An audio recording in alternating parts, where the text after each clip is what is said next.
देखिए, सतत आवेश वितरण का अध्ययन कर रहे थे हम। सतत आवेश वितरण तीन प्रकार का होता है: रेखीय आवेश वितरण, पृष्ठावेश वितरण और आयतन आवेश वितरण। तो हमने रेखीय आवेश वितरण, पृष्ठावेश वितरण पढ़ लिया इससे पहले वीडियो में। अब बेटा देखिए, आयतन आवेश वितरण बिल्कुल वही परिभाषा है जो सतत आवेश वितरण की थी। क्या होगी? जब किसी वस्तु के स्थान पर नाम लिखना है आपको आयतन में। जब किसी आयतन में आवेश समान रूप से या पास पास समान रूप से वितरित हो तो इसे आयतन आवेश वितरण कहते हैं।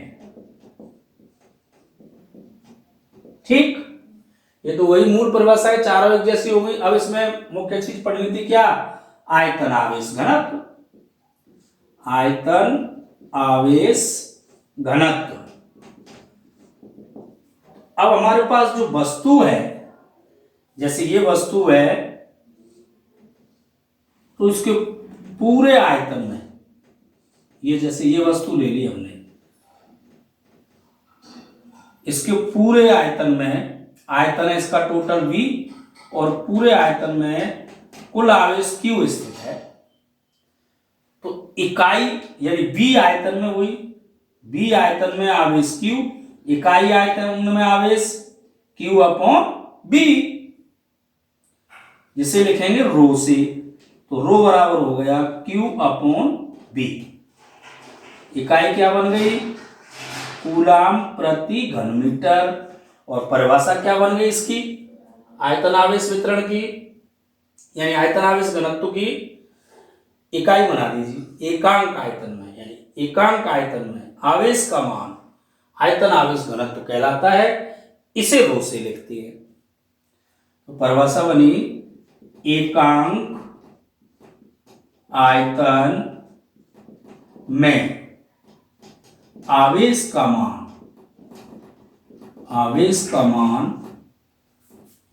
आयतन आवेश घनत्व कहलाता है। इसे रो से व्यक्त करते हैं। इसका एसआई मात्रक कूलाम प्रति घन मीटर होता है। सूत्र बना दीजिए। यदि V आयतन में Q आवेश स्थित है, तब आयतन आवेश घनत्व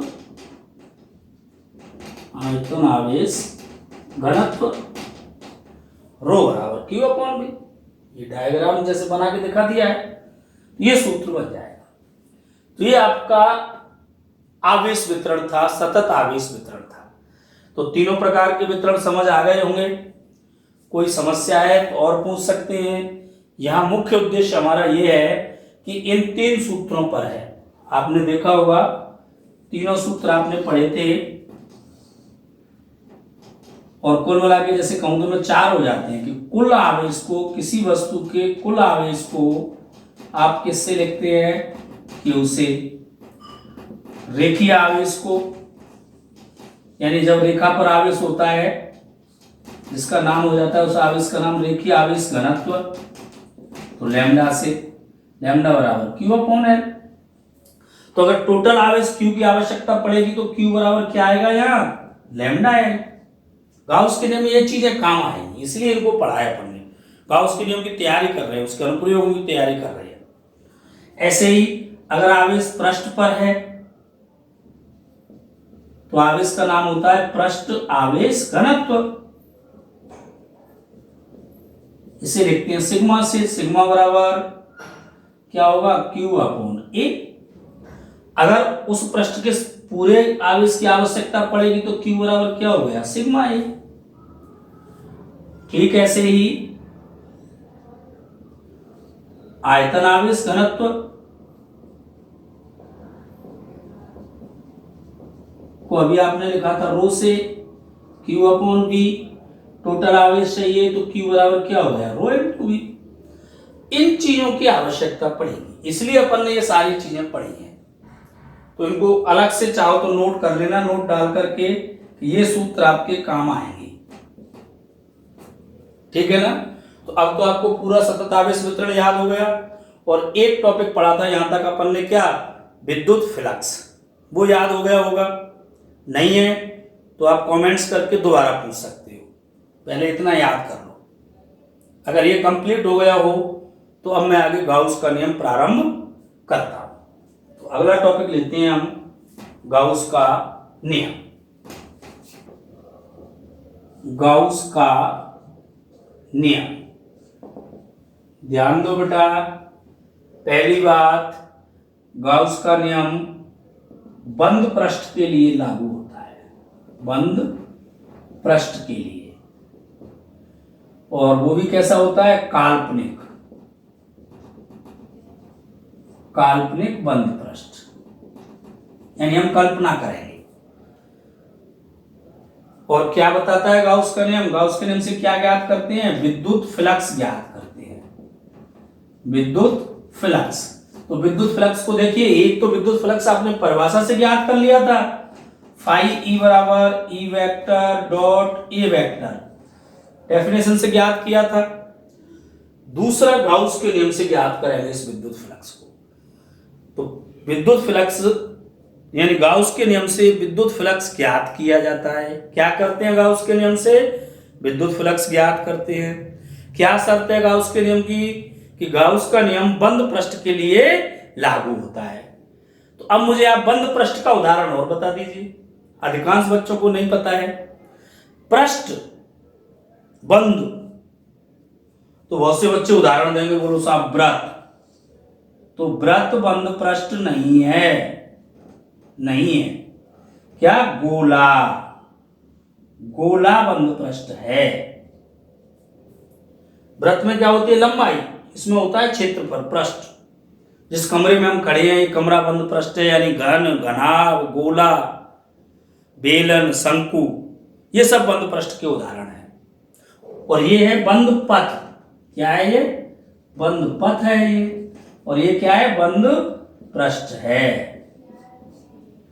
तो बंद पथ के उदाहरण त्रिभुज, आयत, वर्ग, वृत्त, और पृष्ठ के गोला, बेलन, शंकु, घन, घनाभ। ठीक है। तो बंद पृष्ठ के लिए गाउस का नियम लागू होगा।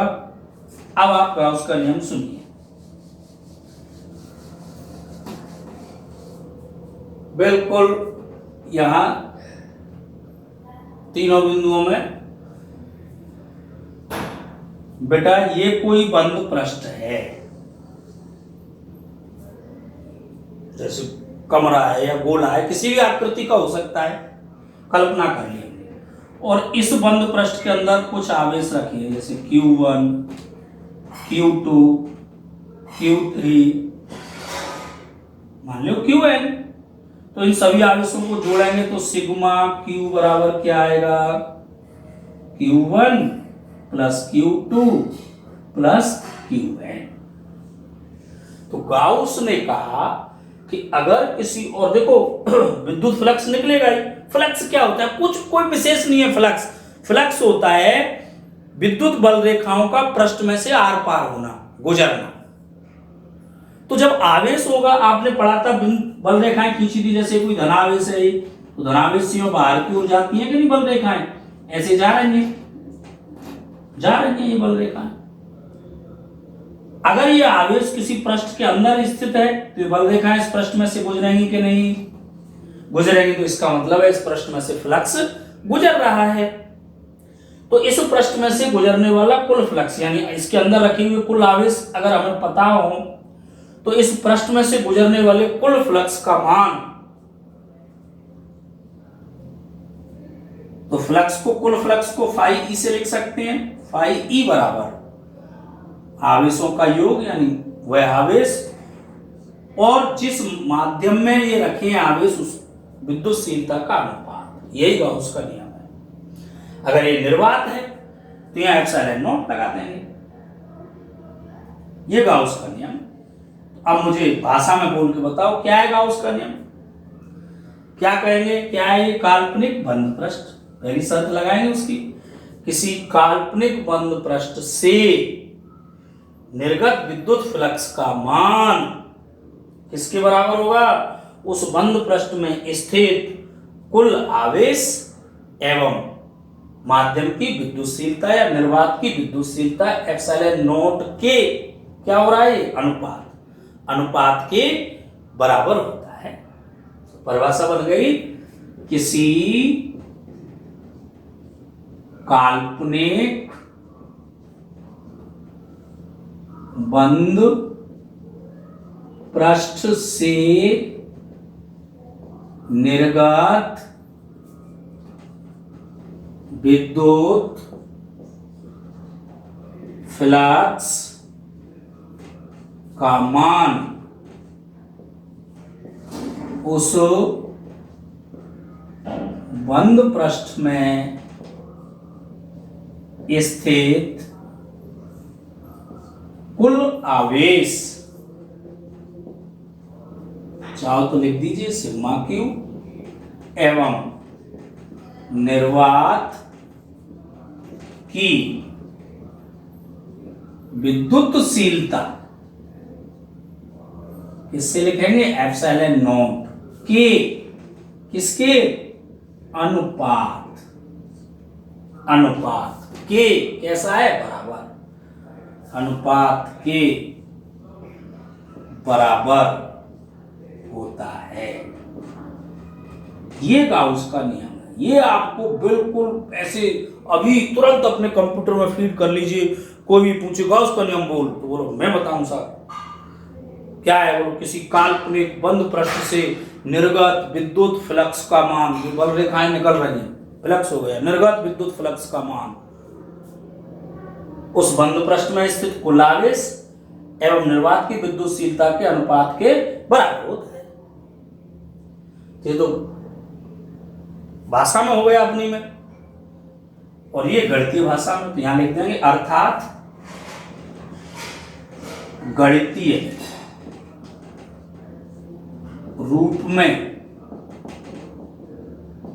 गाउस का नियम। तो आपसे कहा जाए गाउस के नियम का गणितीय रूप लिखिए, तो ये लिखेंगे फाई ई बराबर सिग्मा क्यू बटे एप्सिलॉन। इसे ऐसे भी लिख सकती हैं भाई, किसी बंद पृष्ठ से निकलने वाले कुल फ्लक्स को किससे लिखते हैं, परिभाषा में क्या था, फ्लक्स का मान फाई ई बराबर समाकलन E vector dot D A vector. अगर बंद पृष्ठ है तो इसमें सर्किल लगा देंगे। तो इसे ऐसे भी लिख सकते हैं, close integration E vector dot D A vector. ये तो किसका मान है, फ्लक्स का। पूरे पृष्ठ के लिए, संपूर्ण के लिए समाकलन लगा दिया, अल्पांश के लिए तो ई डॉट डी ए, अल्पांश पृष्ठ से कुल के लिए समाकलन आ गया है, बराबर सिग्मा क्यू बटे एप्सिलॉन नॉट। यही गाउस का नियम है, नोट कर लीजिए। इससे ज्यादा आपको कुछ नहीं पढ़ना है गाउस के नियम में। कोई दिक्कत? अब इस पर मैं छोटा सा सवाल आपसे पूछ रहा हूं, या क्वेश्चन लिख रहा हूं। एक बंद पृष्ठ में एक विद्युत द्विध्रुव स्थित है, तो उस बंद पृष्ठ से निर्गत विद्युत फ्लक्स ज्ञात कीजिए। विद्युत फ्लक्स ज्ञात कीजिए। प्रश्न पर ध्यान देंगे, बहुत छोटा सा प्रश्न है लेकिन बहुत उपयोगी प्रश्न है। एक बंद पृष्ठ है ये रहा, इसमें एक बंद पृष्ठ में एक विद्युत द्विध्रुव, बिंदु आवेश की जगह क्या रख दिया, विद्युत द्विध्रुव। मिटा दूं मैं इसको, ये मिटा दिया मैंने, यहां आंसर लिख दिया इसका, इस प्रश्न का आंसर अब ये दे दिया, आंसर नंबर 1 बंद पृष्ठ बना लिया। यानी न्यूमेरिकल हल करने के लिए आप कोशिश किया करो डायग्राम बनाने की। बंद पृष्ठ बना लिया, इसमें द्विध्रुव रख दिया, तो द्विध्रुव बेटा ये होता था -q आवेश प्लस q आवेश, बीच की दूरी d। अब डायग्राम बनाते ही तुरंत आपकी समझ में आ जाएगा यार हमें निकालना क्या है, विद्युत फ्लक्स। तो ये दो सूत्र है, एक तो ये, या तो ये है फाई ई बराबर, या ये है फाई ई बराबर। तो कुल आवेश सिग्मा क्यू कितना हुआ यहाँ, जोड़ो इनको, -q, q1 का मान -q प्लस q2 का मान प्लस का q, जोड़ेंगे तो क्या होगा, 0। तो विद्युत फ्लक्स का सूत्र लगा फाई ई बराबर, यानी गाउस के नियम से, गाउस के नियम से सिग्मा क्यू बटे एप्सिलॉन नॉट। सिग्मा क्यू का मान क्या है, 0 बटे एप्सिलॉन नॉट, उत्तर आ गया 0। अगर दो विद्युत द्विध्रुव स्थित हैं तो भी 0, यानी कुल आवेशों का जोड़ 0 है, तो विद्युत फ्लक्स का मान 0। तो कहीं से कैसे भी घुमा दे, छोटे मोटे प्रश्नों को हल कर देंगे आप, कोई दिक्कत नहीं है। गाउस का नियम समझ आ गया, इसके और भी प्रश्न हल करने हैं, सारे उदाहरण देखना आप, और जो समझ नहीं आया उदाहरण वो पूछने हैं। जैसे मेरे हिसाब से उदाहरण नंबर 4 और 5 शायद कठिनाई से समझ आए। चलो तो आगे बढ़ते हैं। कूलॉम के नियम से गाउस के नियम की व्युत्पत्ति, यानी अब हमें गाउस के नियम को सिद्ध करना है, किससे, कूलॉम के नियम से। कूलॉम का नियम लेकर के चलेंगे और गाउस का नियम निकल के आ जाना चाहिए, ठीक है। परंतु ये इतना आसान नहीं है, थोड़ा सा आपको 11वीं में जाना पड़ेगा। पहले 11वीं की बात समझ लीजिए, अगर वो बात आपकी समझ में आ गई तो ये प्रश्न आपकी समझ में आ जाएगा, कुछ नहीं है इसमें। क्या समझना है 11वीं में, 11वीं का टॉपिक है अपना ठोस कोण या घन कोण। सुना होगा नाम, नहीं सुना है तो आज सुन लो। और एक मैं कहूं केवल कोण, तो बेटा कोण तो बनता है किसी तल में, यानी वृत्त के केंद्र पर बनता है। जैसे ये कोई वृत्त है, समझ लो, ये भी 9वीं 10वीं के वृत्त की बात है, वहां ढंग से नहीं समझी होगी। क्या है ये वृत्त, वृत्त ये इसकी त्रिज्या हो गई r, केंद्र हो गया O, तो वृत्त में क्या होगी, लंबाई होगी। तो यहां से A बिंदु से लेके B बिंदु तक चलने पर वृत्त पर बना कोण ये होगा।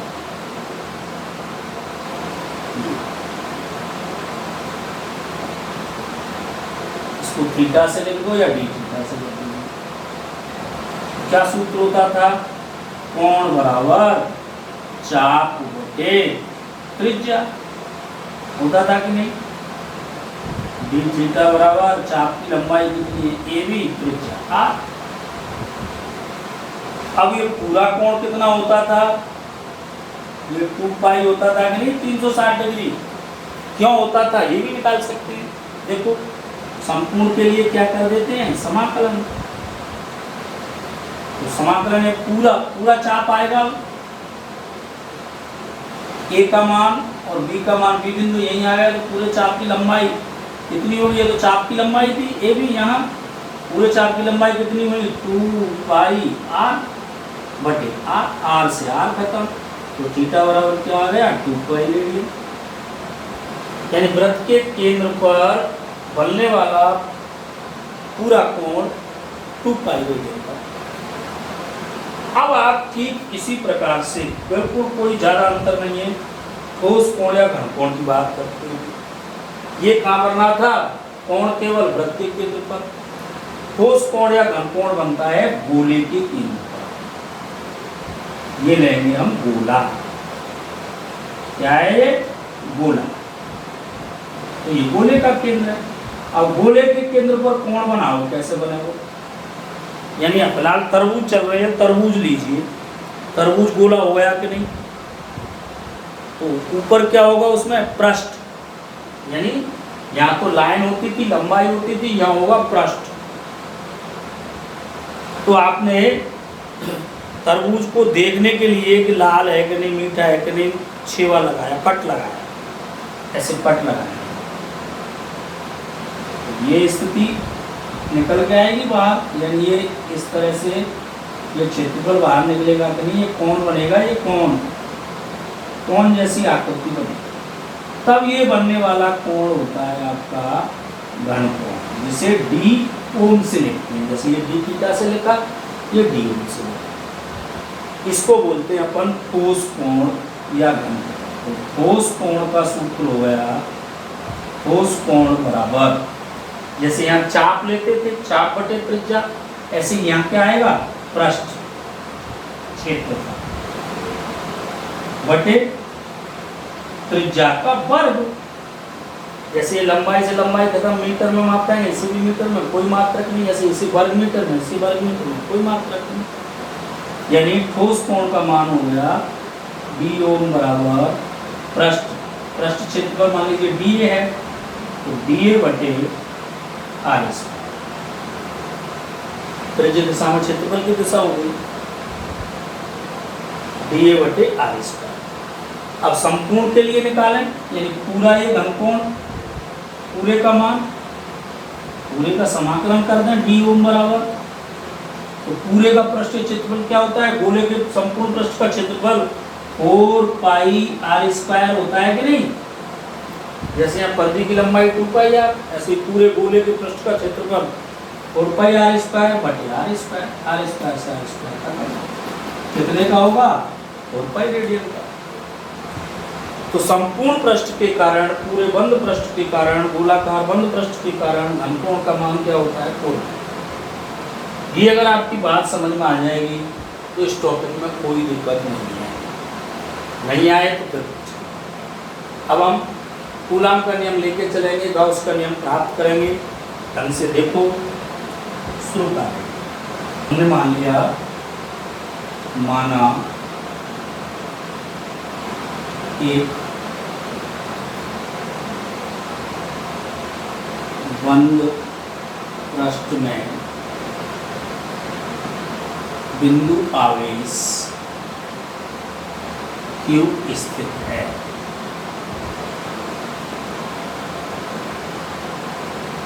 ठीक,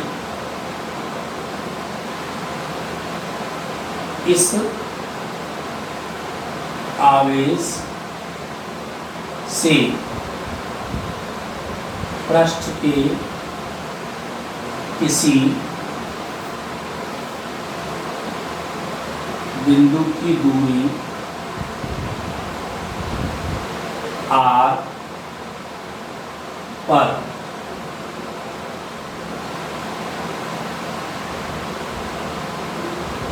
विद्युत क्षेत्र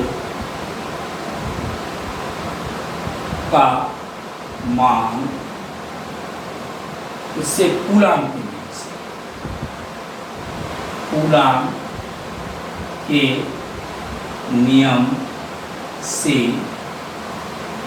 निम्न, कोई विशेष नहीं है, ध्यान से देखो। हमने कूलाम का नियम लगा दिया, क्या कहा है हमने, माना एक बंद पृष्ठ में बिंदु आवेश Q स्थित। फिलहाल अगर मैं ऐसे कहूँ यहाँ Q एक बिंदु आवेश है, इससे r दूरी पर यहाँ एक बिंदु P है, तो यहाँ विद्युत क्षेत्र का मान कूलाम के नियम से क्या होगा, KQ बटे आर स्क्वायर होगा कि नहीं। अरे बिंदु आवेश के कारण विद्युत क्षेत्र की तीव्रता पीछे के पाठ में निकाली थी, पहले परीक्षण धनावेश Q0 रखे हैं, तो इस दोनों के मध्य बल F बराबर KQ Q0 बटे आर स्क्वायर। विद्युत क्षेत्र की तीव्रता E बराबर F बटे क्यू 0, तो इससे ये कट जाएगा, क्या आएगा के क्यू बटे आर स्क्वायर। ठीक है ना। तो अब हमारे पास क्या है, अब इसको कहाँ रखना है, बंद पृष्ठ के अंदर। ये बंद पृष्ठ है, यहाँ क्यू आवेश है, इससे आर दूरी पर यहाँ विद्युत क्षेत्र की तीव्रता का मान गाउस के नियम से और इस दिशा में होगा कि नहीं हो, ई वेक्टर बराबर के क्यू बटे आर स्क्वायर, आर क्या होना चाहिए। ये देखिए क्या मान लिया हमने, माना एक बंद पृष्ठ है ये रहा, जिसमें बिंदु आवेश क्यू स्थित है ये रहा। इस आवेश से पृष्ठ पर आर दूरी पर किसी बिंदु पर विद्युत क्षेत्र का मान कूलॉम के नियम से क्या होगा, E बराबर के क्यू बटे आर स्क्वायर। अब यदि हम ये कहें कि इस स्थान पर, यानी इस स्थान पर एक अल्पांश क्षेत्रफल ये dl है, dl इसकी दिशा है, मान लीजिए इधर ये dA की दिशा, क्योंकि किसी भी आकृति का हो सकता है। तो इस dA का ये कोण अगर थीटा है, तो इस dA का इस दिशा में मान क्या होगा, dA cos थीटा होगा कि नहीं।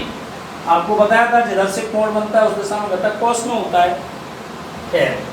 ये अल्पांश क्षेत्रफल dA ले लिया, तो इस अल्पांश क्षेत्रफल dA से निर्गत विद्युत फ्लक्स की परिभाषा के अनुसार d फाई E बराबर क्या होना चाहिए, E vector dot dA vector, यानी d फाई E बराबर E dA cos थीटा, मान रख दीजिए E का यहाँ से, तो d फाई E बराबर के क्यू dA cos थीटा बटे आर स्क्वायर, क्योंकि E बराबर क्या है, के क्यू बटे आर स्क्वायर कूलॉम के नियम से।